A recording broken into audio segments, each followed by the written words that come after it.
My friend Vince Ornato, local Pittsburgh artist, caricature artist, really talented guy, was sent me a message the other day, and he said, he's pointing out to me that the most influential bands in rock seem to be British. I mean, if you think about it, Led Zeppelin, the Black Sabbath, Deep Purple, the Rolling Stones, even the Beatles, Pink Floyd. AC/DC isn't even an American band, right? U2 is Irish. So, what happened? I mean, rock and roll is a uniquely American art form, isn't it? I mean, after all, Elvis is the king. No? So what happened? Did American musicians lose their place in the great rock race? Hells to the no. We're going to talk about it. Get ready to rock out with your talk out. It's the Loudini Rock and Roll Circus.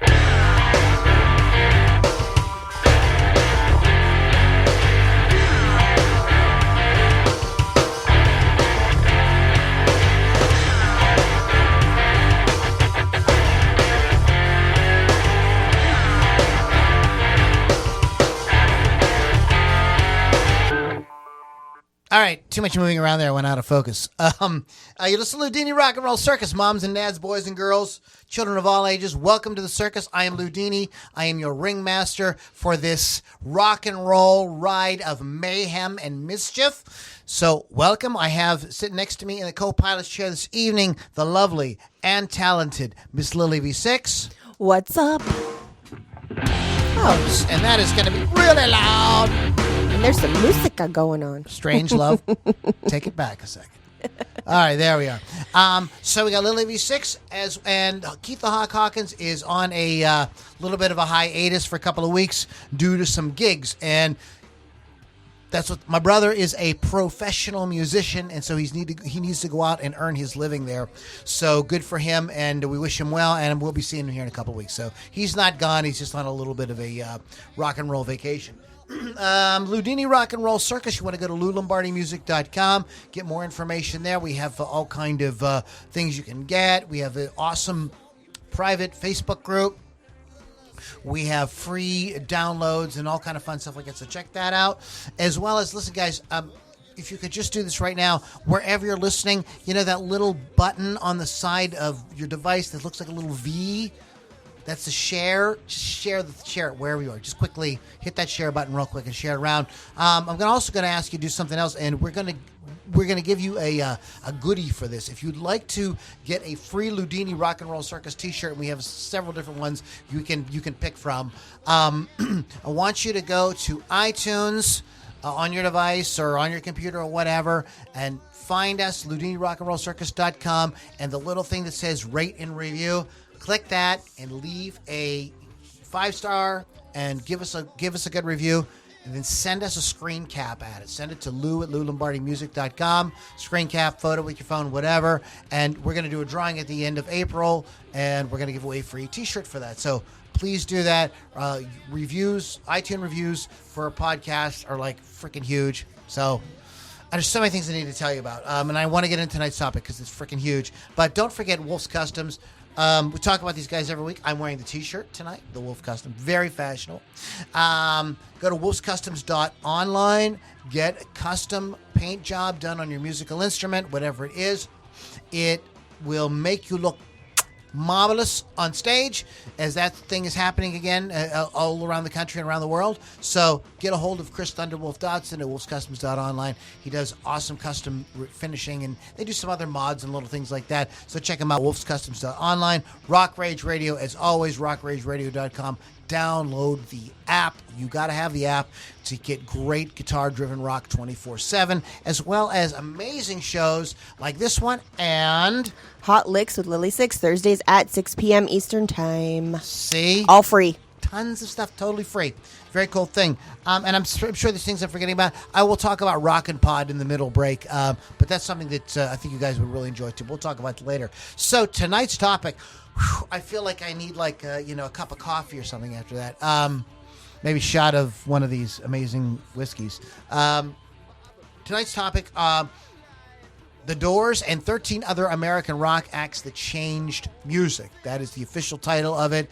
Of course, I think Lily and I are both going to say something about the Doors at some point. But there's a bunch of other bands, and this was one of those that was really hard to pick. I think I've got like 20 on my list, something like that, because it's just like every time I would think, I would go, oh, well, wait a minute, that band, and wait a minute, that band. So there's we got a million of them. We're going to try to pick and choose and try to put together a list of around 13 or so, because, you know, like I said at the beginning, you know, it's really weird. You know, people think of the Beatles and the Stones and all these great bands, but, you know, America was doing some great stuff in music during that classic rock era as well. It took us maybe a beat or two to catch up, but hey, we're here and we're doing our thing, and we have some great music to talk about. So, let's go ahead and get into that. I would, as always, let's go ahead and start with Lily. And you guys know what America is, and you know. Do we need to explain all that? She usually starts off with some bio of something, but like we're not going to do that today. In 1776, fourscore. In 1492. Anyway. But yeah, in any case, so, and the criteria. Let's talk about the criteria real quick. We're moving around a lot. Please do not bitch about the focus. It'll come back into focus, I promise. The criteria of this is sort of this. The bands, we try to stick to mostly bands from the first classic rock era, but, you know, with peppering in some of the later cassette tape era bands and then the CD era bands, you know, into maybe early 90s stuff. Just a smattering. Try to stay with that early stuff as much as possible. As well as, we really try to stick to bands.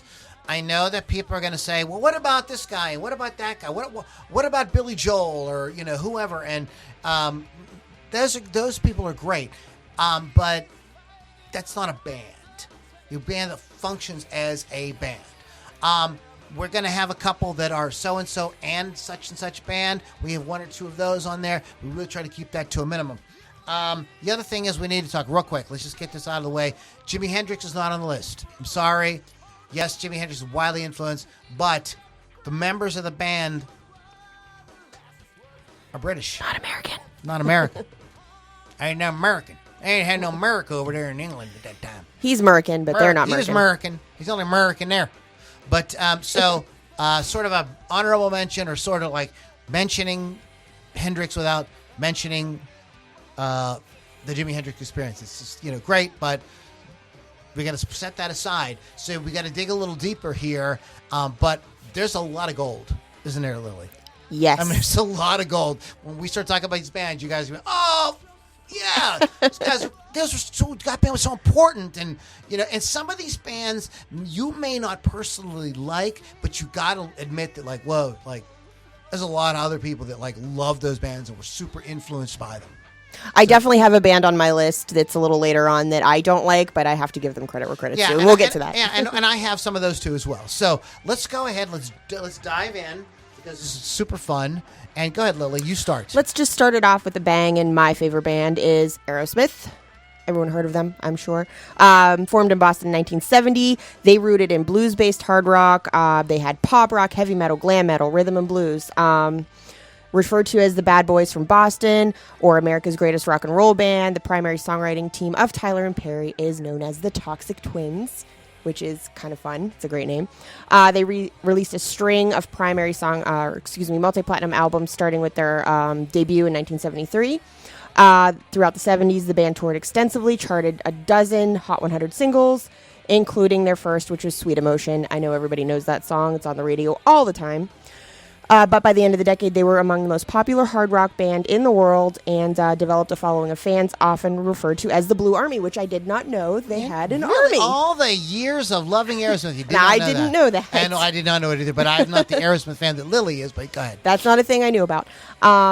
They did tons of popular music videos featuring Liv Tyler and Alicia Silverstone primarily, as well as other very famous people too. I Don't Want to Miss a Thing. Not one of my favorite songs, but it charted heavily because of the movie Armageddon.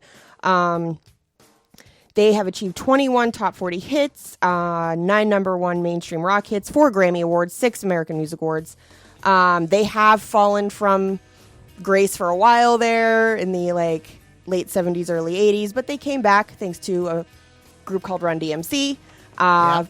That well, they had some issues in the band with substances, etc. It happens. I have seen them 6 times live, and the show is different every single time. They do not incorporate every single song that everybody thinks they do. They do sprinkle in some of the deep cuts in there, which is great.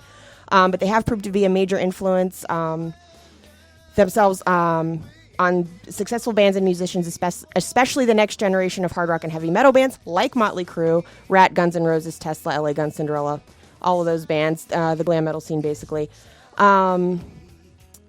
especially Guns N' Roses, and members of the alternative rock bands such as Nirvana, Mother Love Bone, Pearl Jam, Stone Temple Pilots. The list goes on. 27 pages of Aerosmith. I do have 27 pages of Aerosmith because it is my favorite band. They also have a ride at Walt Disney World. Whoa. Called the Rock and Roller Coaster, starring Aerosmith. If you have a ride at Walt Disney World, you got to be doing something right. But they have sold more than 150 million records worldwide, including over 70 million records in the United States alone. So Aerosmith. I have no issues with Aerosmith one bit. They're my boys. I'm gonna go back a little wee bit. This band were America's competition for the Beatles. And there's another band that begins with B, the Beach Boys.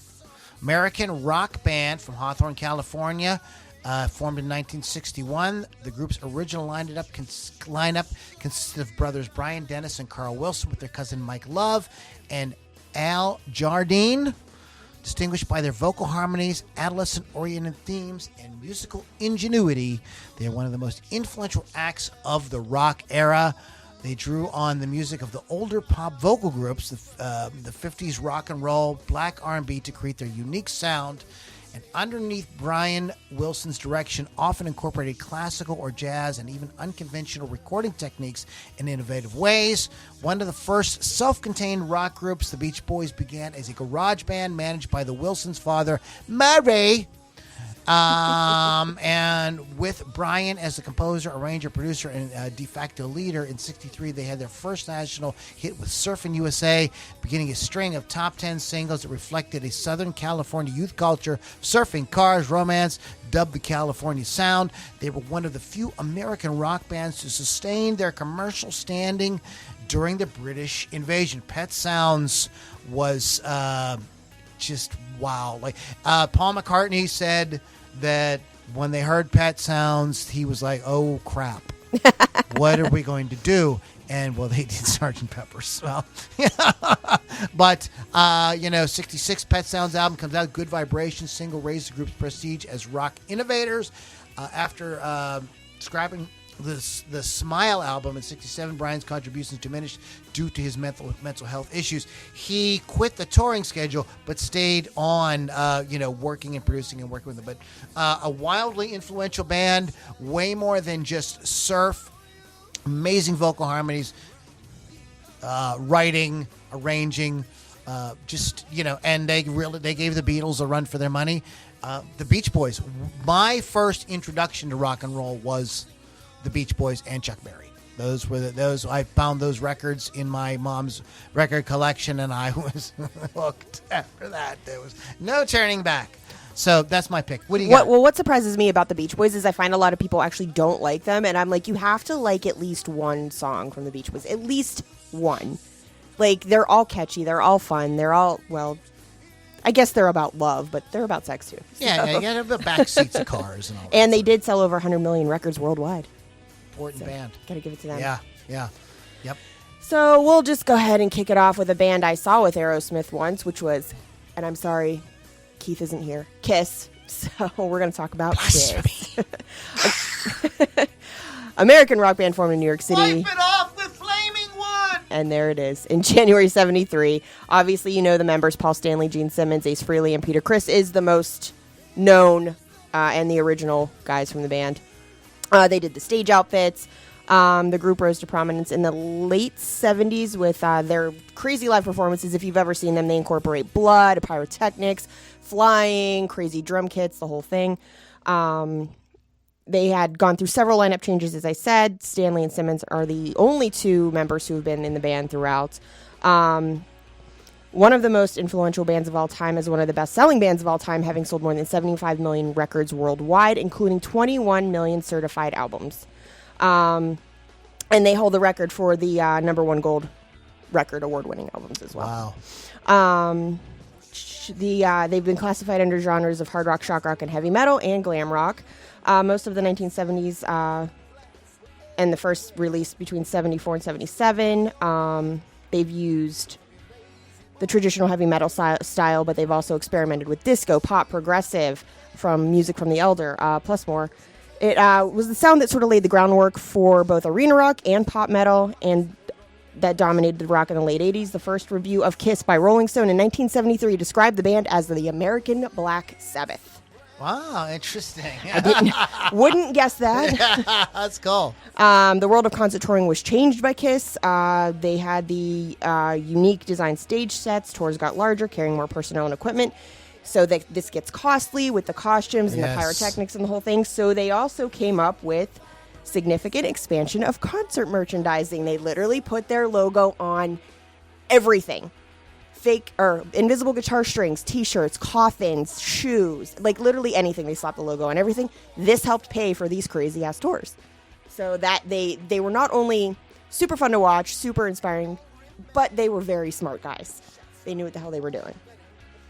But there it is. Gene Simmons is often asked to speak at like business conventions and things like that because of their success. It's mind-blowing. If you've never read the book, if you're in business and you've never read the book Kiss and Make Up, you should read it. There's some great nuggets in there of like business stuff that will just be like, whoa, the dude knew what the hell he was doing. Paul Stanley too. They were definitely partners. They were definitely partners on the whole thing. Good pick. They're on my list as well. I'm going to pick a band that I do not believe is on Lily's list, but man, you can't like go through a radio dial. I think if we turned a local radio dial on right now, there would be one Creedence Clearwater Revival song being played. This band is just so freaking pervasive. American rock band, recorded, performed from 67 to 72. The band initially consisted of lead vocalist, lead guitarist, primary writer John Fogerty, his brother Tom Fogerty, Stu Cook, and Doug Clifford. These members had played together since '59, first as the Blue Velvets and then as the Gollywogs. Oh. Glad they went through a name change there. They needed to do that. Yes, CCR's musical style encompassed roots rock, swamp rock, blues rock, southern rock, country rock. Despite their San Francisco Bay Area origin, the band played a southern rock style with lyrics about bayous, bayous, catfish, the Mississippi River, and other popular elements of southern United States like iconography, very similar to what a Canadian band was doing, the band. They were sort of obsessed with the South as well. The band's songs rarely dealt with romantic love, concentrating instead on political and socially conscious lyrics about such topics as the Vietnam War, performed at Woodstock. They disbanded acrimoniously in 72 after 4 years of chart-topping success. Fogerty had officially left the previous year. John was at odds with the remaining members over matters of business and artistic control, all of which resulted in subsequent lawsuits among the former bandmates. These songs are freaking everywhere. They're in tons of movies, television shows, car commercials, just like...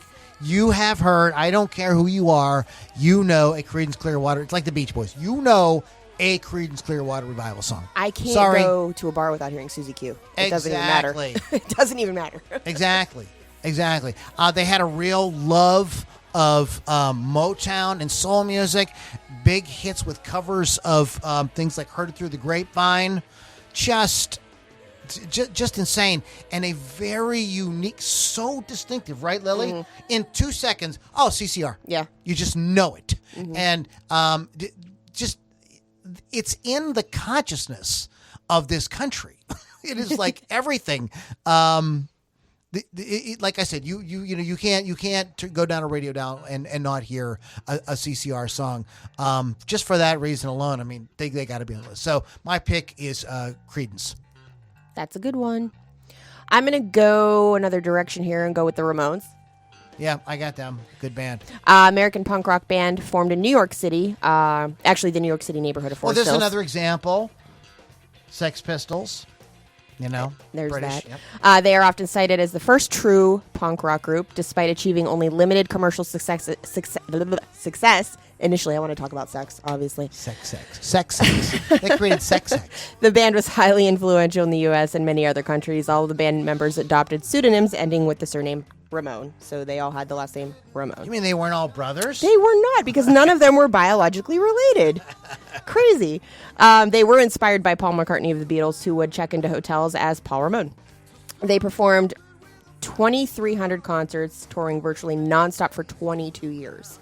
Can't imagine why they're all dead now. Recognition of... Really? There's not one? I don't think anybody's alive. I could be wrong on that, but I'm pretty sure none of them are alive now. Recognition of the band's importance built over the years. So initially they started out like any other punk band would start out, not very well known, but then sort of caught on.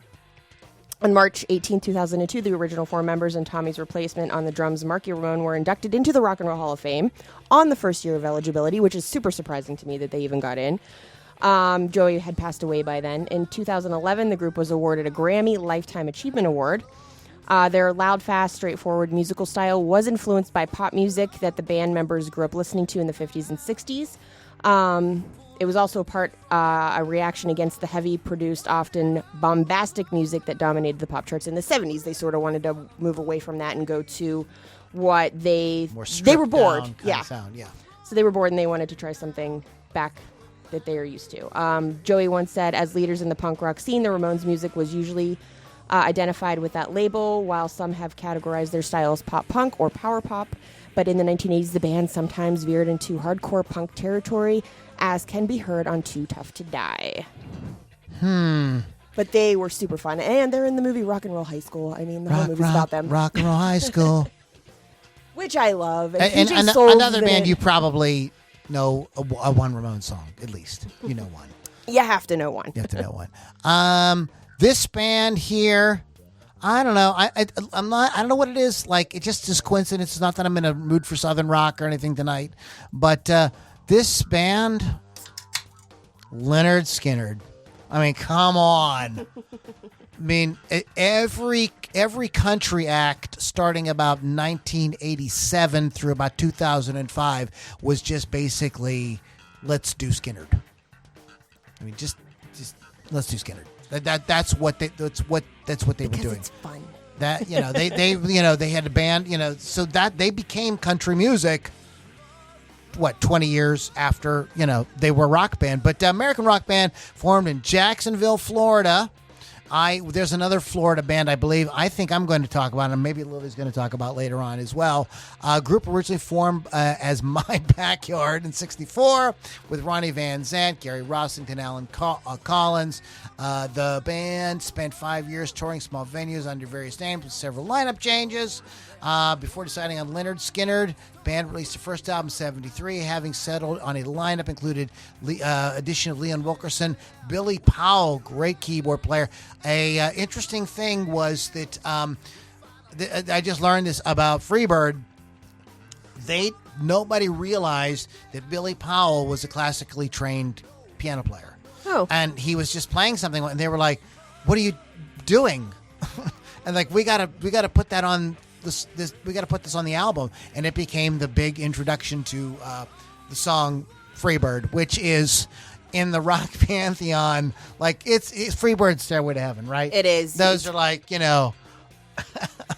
Let me talk about this just for 1 second. Sure. You go to so I just put on at the Subalpine a super heavy metal show, and people were screaming "Play Freebird." I'm like, stop yourself. But yeah, it's one of those things. Of course, one of the things that immortalized them, and like it's sad but true. Maybe we're going to talk about another band later with a reference to that. They had a terrible accident. The lead singer and a couple other guys, Casey Gaines, were killed, and this just only added to the mystique of the whole situation, right? I mean, they died, and so it's a whole thing now. I mean, that's there's a great homage to Leonard Skynyrd called the Southern Rock Opera. It's by the Drive-By Truckers. And you can find it on Spotify or whatever. Listen to it. It's an homage to the Skynyrd story. So there's a rock opera written, dedicated to Leonard Skynyrd. Amazing, right? Since then, they either reunited and blah, blah, blah. And, they've got this whole, Fox News redneck thing going on, which I think is kind of annoying. But you can't deny Skynyrd. You gotta, just huge. And there's a lot of bands later on that came out that definitely owe a lot to Leonard Skynyrd. There's a guy maybe you heard of named Zakk Wylde. Hugely influenced by Skynyrd, as well as the Allman Brothers. Modern bands like Black Stone Cherry, very heavily influenced. Even Texas Hippie Coalition. Mm-hmm. I don't think you have those type of bands without Leonard Skynyrd. And just the fact that you're probably sick of Leonard Skynyrd is the reason why they are an important, one of the most important and influential American rock bands. But also, Lou and I watched a very cool movie about the plane crash that Artemis Pyle, the drummer, put on called Street Survivors. So if you want to check that out, it is on Amazon. But it is a very good movie. It's a different sort of view of what happened, but done very well. Yeah. So anyways, I know that there's a lot of people that have a love-hate relationship with Skynyrd, but I think you got to give the devil his due on that one. But go ahead. What do you got? Well, we got some comments. All right, cool. So let's do that. Bill Damiano's watching, and he said Kiss also had condoms. And I knew that, but, I couldn't name everything they done. It's only an hour show. Also put their blood in Reading for a Marvel comic book about them. Bill Thomas said he saw the Ramones 5 times. Wow. Also, Bill Damiano said the Van Zants are king of Southern rock, country rock, 38 special Skynyrd. Yeah. There's that. So anyway. Charlie Daniels, all of that. The whole thing. So, yeah. Then since we're taking a little pause here, I want to tell you guys about a really cool event coming up 4 months, 6 days, 7 hours, 29 minutes, and 26 seconds from now. August 6th to the 8th, Rockin' Pod Nashville. This is a great opportunity for you to come out and meet, at least me. I hope Lily's going to be there. Making sure I can get a horn. Meet the Circus. I know Keith has a wedding that weekend. But it is a podcasting convention, primarily rock podcasters. It's very, very cool. There's going to be a lot of different bands playing. There's going to be a lot of events around the city of Nashville that are associated with it, with the thing. It's a giant expo with a bunch of different podcasters. There'll be tons of memorabilia, lots of rock stars walking around, signing autographs, doing interviews. People like Billy Sheehan, Ron Keel, who I think occasionally listens to our podcast. He does.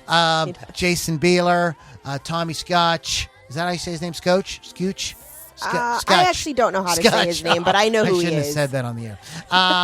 And Don Jameson. Who's hysterical. He's awesome. What was the show? Metal Show. Yeah, great dude. I'm really looking forward to meeting him. So that all takes place August 6th or 8th. You go to Nashville Rock and npodexpo.com for more information, tickets, etc. We just had to give a shout out to that. So let's get back to our regularly scheduled program already in progress. All right, so I'm going back to the punk scene and somebody who predates the Ramones, actually, and I do want to give them a little bit of a shout out because they are nominated for the Rock and Roll Hall of Fame this year, and I think people don't know enough about them. Stop. People don't know enough about them, so they're not even going to get recognized, but it is the New York Dolls. American rock band formed in New York City in 1971, along with the Velvet Underground, which nobody really seems to like, and the Stooges. They were one of the first bands of the early punk rock scenes. According to the Encyclopedia of Popular Music, the New York Dolls predated the punk and glam metal movements and were one of the most influential rock bands of the last 20 years. They influenced the Sex Pistols, Kiss, the Ramones, Guns N' Roses, the Damned, and the Smiths. According to AllMusic editor Stephen Thomas Earlywine, the New York Dolls developed the original style of hard rock that presaged both punk and heavy metal music and drew on elements such as dirty rock and roll of the Rolling Stones and the archaic noise of the Stooges.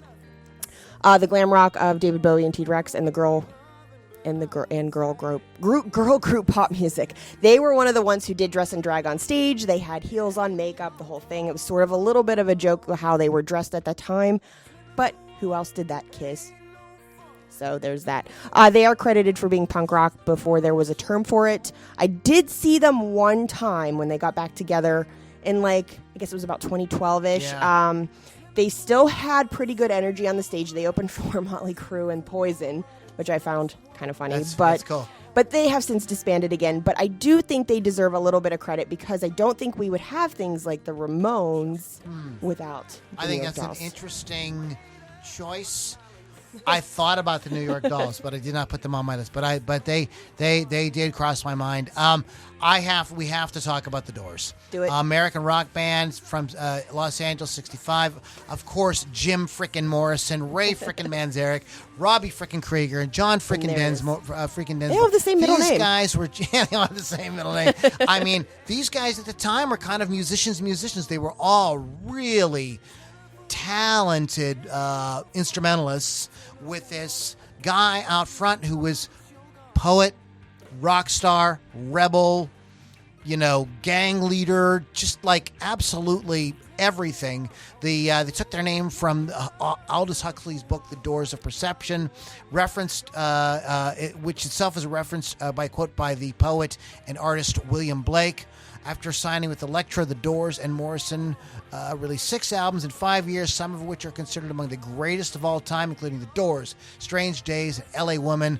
They were one of the most successful bands during that time. By 72, The Doors had sold over 4 million albums domestically and nearly 8 million singles. Morrison died in uncertain circumstances in 71. The band continued as a trio for a little bit, but disbanding in 73. Released more albums in the 70s here and there. They did do a very cool thing with, I believe, in association with VH1, where they had different vocalists who loved the Doors music and were influenced by Jim Morrison get up and they would each sing a Doors song. Eddie Vedder did it. I believe Scott Stapp was on there as well.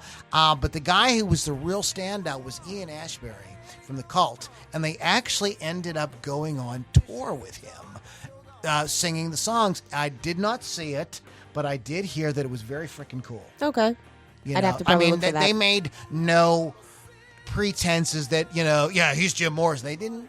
Ian was Ian, and he just sang the songs, with his amazing voice and his great stage presence. And but if you get a chance to check that, I'm sure it's on YouTube. It's very cool. An interesting thing Scott too. Weiland, Perry Farrell we're also part of that VH1 I special. could see that. Yes. I can see that. Another fun thing to add to that too is they actually had sort of 2 revivals after the band decided to call it quits. First was the Doors movie came out in 1991. Oh, yeah. And everybody was all of a sudden, loving and it. You know what? Then and that's interesting because that's when the grunge, all of a sudden the grunge thing starts happening, and you get Eddie Vedder and those guys. Yeah, and Val Kilmer did an amazing job. The band, however, hated it. They think they painted Jim Morrison with a bad picture. I think it probably was accurate, but that's just me. I wasn't there, so I don't know. Anyway, the other one was, let me find it here. I know I wrote it down. The first beginning in the late 70s, there was a sustained revival interest in the Doors which created a new generation of fans. The origin was traced to the release of the album An American Prayer in 78, which contained a live version of Roadhouse Blues that received considerable airplay on album-oriented rock radio stations.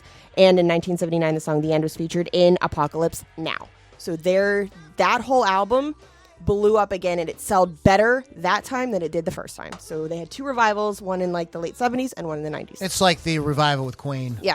They got a couple revivals, which is very freaking cool. Every time a new thing comes out like that, that you can't find an album in a damn radio or a music store at all. It's sort of annoying.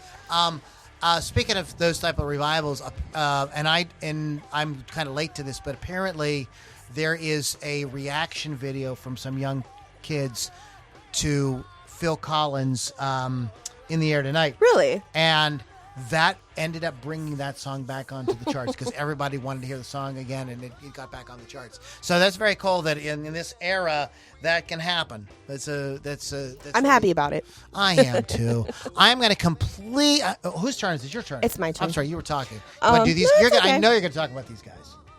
I have him. Do you want me to talk No, about talk him? about whoever you want. Well, I'm gonna talk about the band that I don't really like, but I think they super deserve to be on this list. Is Nirvana. Love them or hate them, which I do not love them. American rock band formed in Aberdeen, Washington, 1987.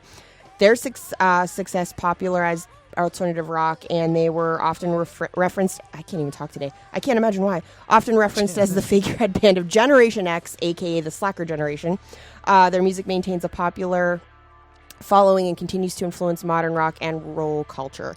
In the late 80s, Nirvana established itself as part of the Seattle grunge scene, which we all know I love. With the album Bleach, Nirvana found unexpected mainstream success with Smells Like Teen Spirit, the first single from the landmark second album, Nevermind, a cultural phenomenon of the 1990s.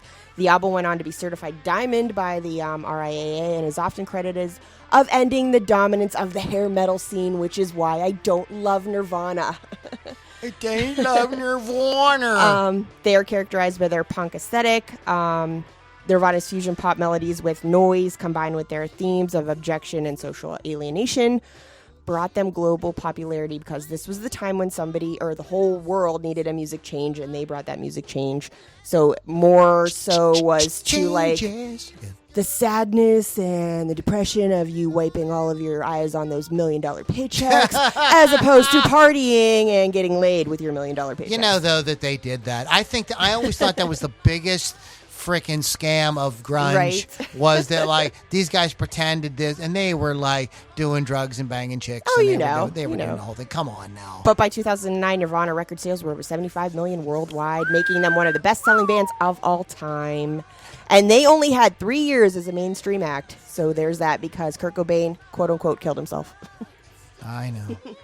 I'm feeling you. Oh, and they are in the Rock and Roll Hall of Fame. Yeah, I mean, I think you have to. I think you have to mention Nirvana. I mean, you're just kind of like, it's kind of a thing. Yeah, I mean, there is one band that I refuse to talk about because they're shit, and that is Velvet Underground. I know you don't like that. I actually like Lou Reed, but the Velvet Underground was fucking stupid. Sorry. If you like the Velvet Underground, you can listen to another podcast. I only like the Velvet Underground because Andy Warhol had a hand in their album covers, and that's the only reason I really like them. That's just silly. And Andy Warhol's my favorite artist of all time. I can understand why you could say, "Oh, I like the album covers," but liking the band, I mean, that's different. I like the album covers. I like the banana. So yeah, she likes the banana. She likes the banana. Don't they all? We don't all. I'm going to talk about this band, American heavy metal band, Metallica. Metallica. We're trying to look past our personal prejudices here and go no, these bands are important. And I know, Lily, that's not one of your favorite bands either, but you kind of got to give the devil their due. As much as I don't want to, I will do it. Man, I mean, and these people that are crying about Metallica, come on, man. They brought so many fans into heavy metal. There were so many people that didn't know what heavy metal was. And I know you don't like the Black Album, but because of the Black Album, people went back, and this is a proven fact, people went back and listened to Kill 'Em All and Master of Puppets and all that stuff. They went back and listened to and Justice for All and all those things. Okay? So get over yourself. And they also dragged all the metal with them. I mean, this is one of the reasons why bands like Slayer and everything rose to such prominence, okay? Because they were riding on on those coattails because people heard, well, what is this band? This is another reason why Anthrax became such a major band. These guys just dragged heavy metal into the mainstream and said, you're going to just freaking like it. They made it super commercialized, which was great. I mean, they were commercialized, but they also, you had that residual, you had that trickle down where all of a sudden people that didn't even know about this music became exposed to it, and a lot of people became metal fans because of Metallica. I'm not going to go into their history. Y'all freaking know who Metallica is, all right? We do. But if you don't like them, that's one thing you don't like, but you cannot deny the influence they had. And I do not think that metal would be going around and having these giant festivals like not as much in America, but in Europe and South America and Japan, giant metal festivals. And I think a lot of that is owed to Metallica because of their success, because of them just bringing awareness to this music, a music that was kind of like, I love Iron Maiden. Freaking love. I love. To me, they're a better band. I like them personally better. But you cannot deny, even Metallica probably helped Iron Maiden to some degree because, again, just the idea of exposing mainstream culture to metal. All of a sudden, like, wow, what is heavy? These guys? And there's all this other cool stuff you might want to check out. That's it. That's all I'm going to say about it. Metallica. Done. Stamped. Well, next, I'm going to talk about Van Halen. Van Halen, dudes! Formed in Pasadena, California in 1974. Credited with restoring hard rock to the forefront of the music scene. They are well known for their energetic live shows and for the how do you say that? This. Just like that. Say it like that. Virtuosic, which is wrong. Forefront of the music scene, Van Halen was known for the energetic, I already said that, talent of Prodigy lead guitarist Eddie Van Halen. Van Halen's musical style has been described as hard rock, heavy metal, and glam metal. Even with vocalist changes, we went from Sammy Hagar, Gary Cherone, David Lee Roth.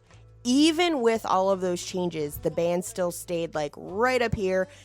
There were changes made, the sound was different, but they were still like. Yeah, and whenever they packed freaking stadiums, didn't even matter. Like it didn't matter what was going on. They were they were still successful throughout the changes that they made. I mean, I honestly, if they would have, not had the issues, the internal issues, and that had a lot to do with Eddie's drinking issues. They could have seriously just never. They could have been like Kiss in a sense that just never stopped. Right. Just came forever. U2 is another band that just kind of seems to never stop. It's just go out and play. We'll book this. We'll book the Guga Stadium for 6 nights in a row. Van Halen's they were they could have been doing that, but they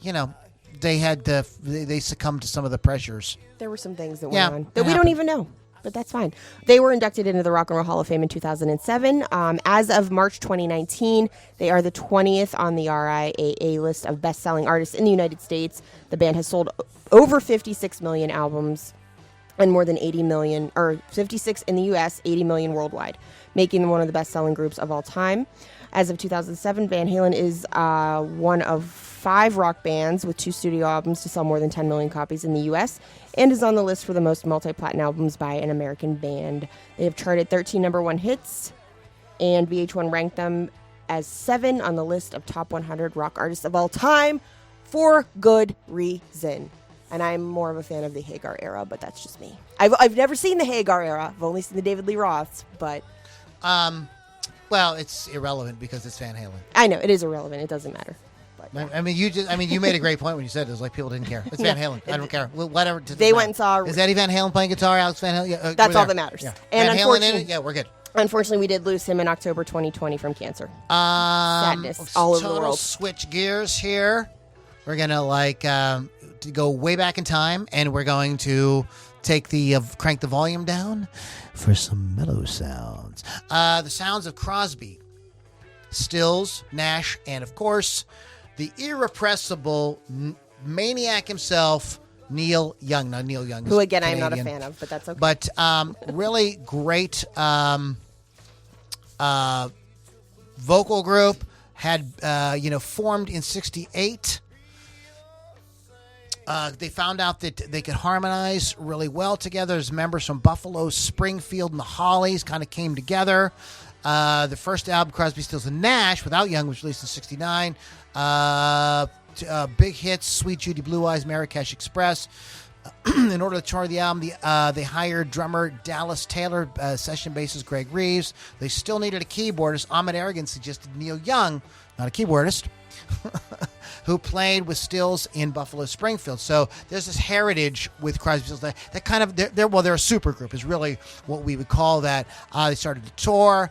The first album with Young was Deja Vu, reached number 1 in several international charts in 1970. Remains their best-selling album, going on to sell over 8 million copies with 3 hit singles. 4 singles were released from the album, including Woodstock, Teach Your Children, and Our House. The group's second tour, which produced live album Four-Way Street, was fraught with arguments between Young and Taylor, which resulted in Taylor being replaced by John Barbada. We don't need to get into all that. Again, another one of these bands that's just irrepressible everywhere. They've like soaked into the DNA, really brought vocal harmony to the forefront. Not just vocal harmony the way that like maybe a boy band or something would do it, but they brought together these four songwriters, like serious dudes, like poets, like did you consider? And so just the fact that these guys worked together and created this amazing vocal sound and Woodstock band, etc.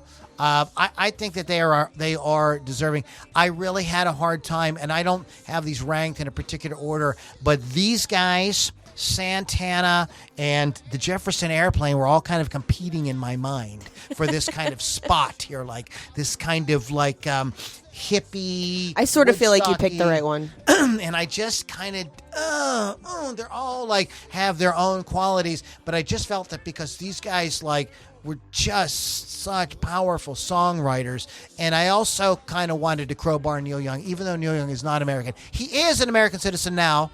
So it counts. I'm not a fan of So Young, we're just going to kind of leave it at that. Again, some of these really don't need a whole lot of talk, right? Nah, we know I who mean, the we hell don't they need are. to know. Okay, so there we are on that. And Still bashing goes Young. the dynamite. Exactly.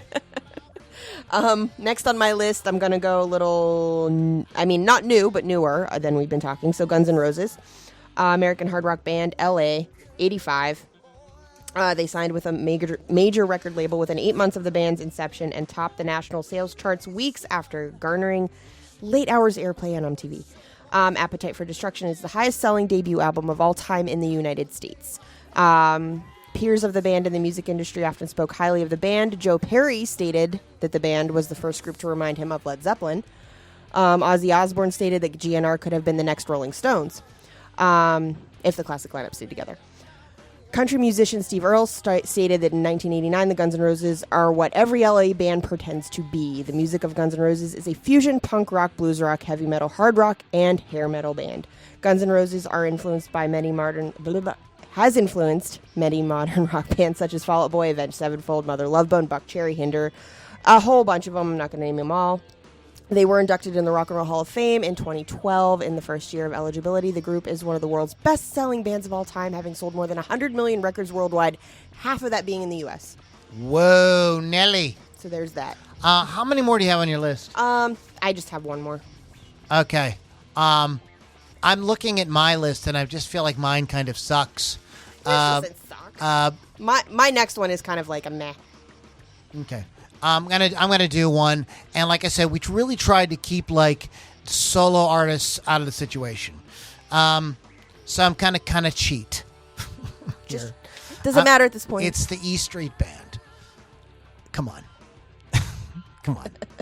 Really? Do I have to say anything else? Gary Talent, Roy Bataan, Max Weinberg, Steve Van Zandt, Nels Lofgren, Patty Scelfia. Look. Springsteen's band is as iconic as he is, and I don't think. And yes, Springsteen has done records without the E Street Band, and they're solid. They're okay, but when he gets together with these guys, and of course the big man, Clarence. I'm sorry, I apologize. Clarence Clemens, of course, the big man. When he, when those guys get together, it's a whole thing. It's an insane wall of sound. It sounds like an orchestra. When you listen to something like the track "Born to Run," I'm often reminded of some of like Brian Wilson's production with the Beach Boys, except he's using an orchestra, and these are 6 people, something like that, standing, in a studio. Unfreaking real. I don't think that you have the impact. And now, I mean, some hardcore Springsteen fans out there might argue with me, but man, do you really have the impact of Jungle Land without that band? Or even Born to Run? Do you have that?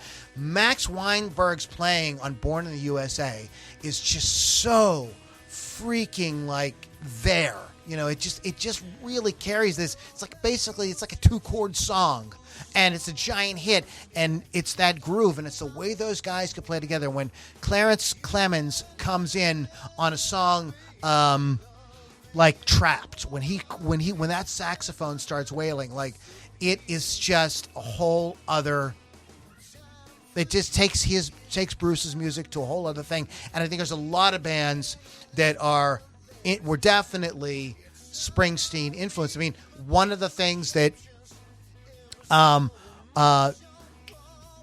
Liv Tyler's stepdad, Todd Rundgren, was going for on the Meatloaf album was they were going for that for him and help me out, Steinman. Oh my gosh. wanted to get that Springsteen wall of sound, and it's essentially Springsteen's band playing on that Meatloaf album. That's essentially it, minus Steve Van Zandt on guitar. Todd Rundgren is playing guitar on that album. So this band is just out of freaking sight.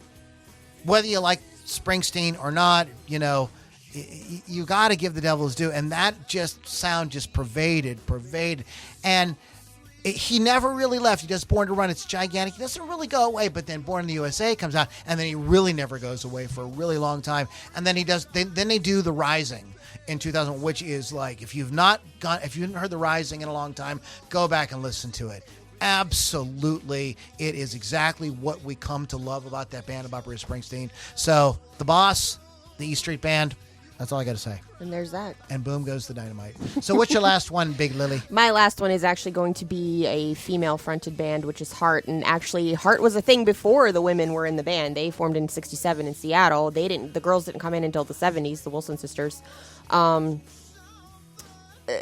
They were mostly successful when the Wilson sisters came into the whole mix of the things. The core members were included in the band's 2013 induction into the Rock and Roll Hall of Fame. They rose to fame with music influenced by hard rock and heavy metal, as well as folk music. And they do cross multiple genres, folk rock to glossy AOR. The band's popularity declined in the 80s because a lot of people didn't really like the music in the 80s. I am an 80s Heart fan, so I don't really care what y'all say. But they have sold over 35 million records worldwide, not too shabby. 22.5 million albums in the U.S. It's placed top 10 albums on the Billboard. In 1970s, 80s, 90s, and 2010s. In his, who in the hell am I talking about? Jake Brown's book, Heart in the Studio, described the band as beginning a revolution for women in music, breaking genre barriers and garnering critical acclaim. As quoted by Lizzie Hale of Hailstorm, Heart were the first female-fronted band I heard and was influenced by. I had heard Heart and was like, oh, singing like that like a girl, or as a girl, is actually a thing. So I have to include women when I can. But the Wilson sisters have been active in the Seattle music scene for decades and influenced many musicians from the region, including bands of the grunge era. Artists that have used their Bad Animals studio, including Neil Young, R.E.M., Pearl Jam, Soundgarden, and Alice in Chains.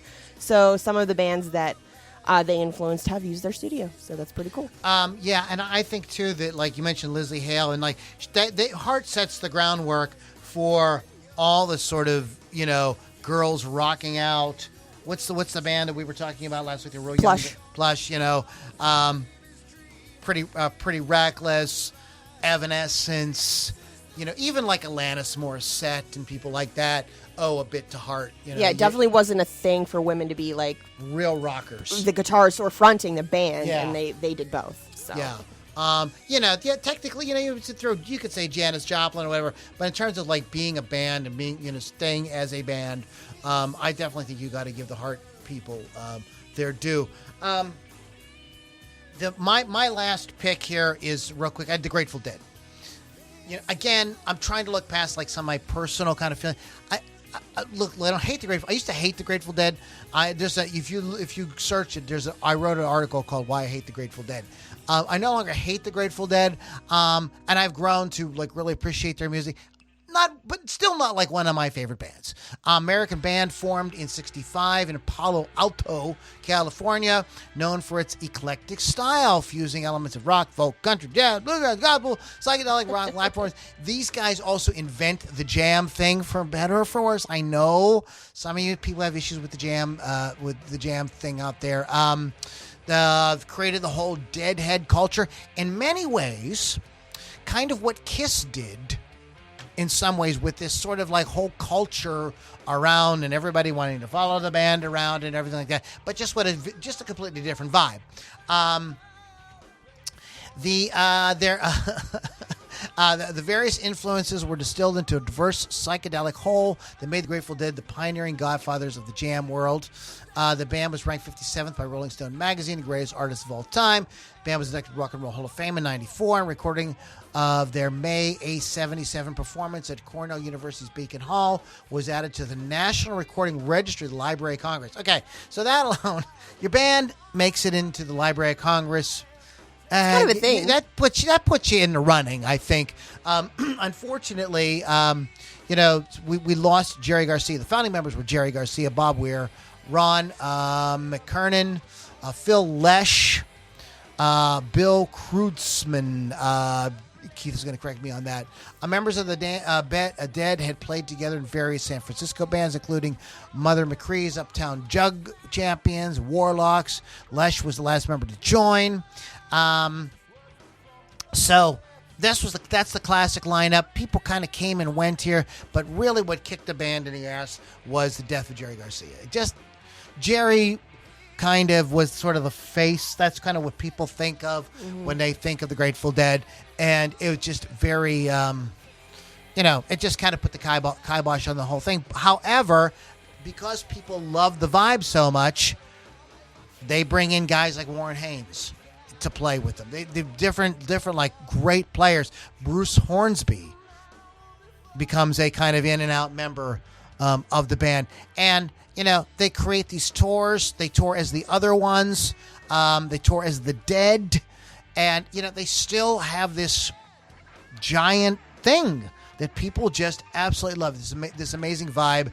And one of the things that set them apart was, while so many bands were very protective of the copyrights of their concerts and things like that, the Dead actually encouraged recording. And even once they saw it was going to become a thing, they actually had recording areas set up for people to bring their recording equipment, and people traded the tapes around and everything. Unheard of. Completely unheard of. A very grassroots way to kind of get your music around, and probably has a lot to do with their success and the fact that the reason why they packed so many like fairgrounds, I don't mean played the fair like they played. No, they would pack the entire fair like you weren't walking around to see the like hogs. 30,000 people kind of thing. That's kind of what they would do. I don't think that you can open air version of the stadium. I don't think that you can kind of compete with that. They're also kind of known for their experimentation with drugs and kind of getting people's minds to kind of open. We mentioned the Doors as well, kind of having that vibe. These guys just kind of took that to a whole other level. I don't think you can. I think we got to throw the Grateful Dead up there. We have and I have a bunch of others. I don't know if we want to comment. I'm not going to give the histories of these bands or anything. I'm just going to do quick honorable mentions. And if you want to throw a couple in, you can. Tom Petty and the Heartbreakers. The Eagles. I hate the fucking Eagles. Steely Dan and Chicago. The Talking Heads. So just a few. Journey. Just because of the melodicism and the way they kind of brought that in, and I think it had a lot to do with what came after in the 80s with the glam rock stuff. Is there any that you kind of think off the top of your head that might? I mean, like Prince and the Revolution is always a good one. And this is one for metal people, Slayer. So. That's who I have. yeah. So I mean, we could go all night on this. We could go all night, but I think we have a pretty good list of folks that were really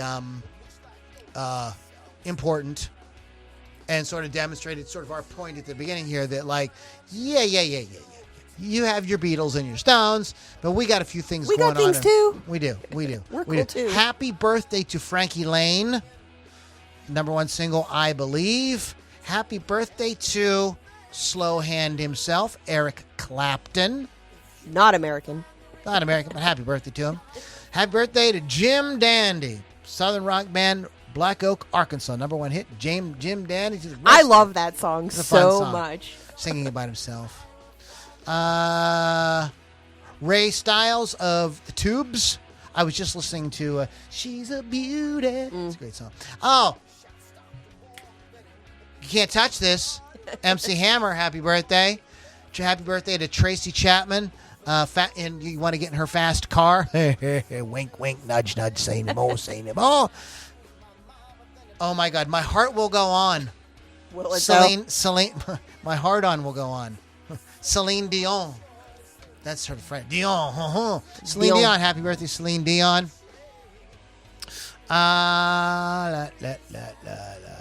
Who else? We got any other? Oh, Nora Jones. Oh. Yeah. I like her. Yeah. Great singer-songwriter. So happy birthday to all y'all. Don't have too much time for this day in music, but we had to send a few birthday shout-outs.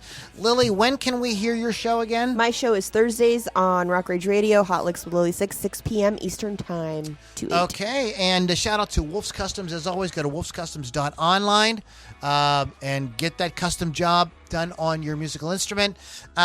Please go to iTunes and give us a review. When you do the review, send us a picture, screen cap or whatever to lou@loulombardimusic.com, and we're going to put you in a drawing at the end of April for a free t-shirt. rockrageradio.com. You want to go there, download the app. It's totally free. I'm forgetting somebody. Real quick, one more time, Rockin' Pod. Go to Nashville Rockin' Pod expo.com and get hooked up with all that stuff. Our website right now is loulombardimusic.com. Free download stuff. My band has been in the studio. We've got new music coming out. I have some solo music coming out. A lot of cool stuff happening. So you want to check all that out. Guys, it isn't all about the England. I love England. My buddy Kerry J.K., British dude. England's awesome. But America was able to get in on that first wave of the big classic rock and really hold its own, as I think we've demonstrated this evening. I agree. It was a good show. Absolutely. All right, guys, have a great one. We'll catch you all on the next Loudini Rock and Roll Circus. Take care, guys.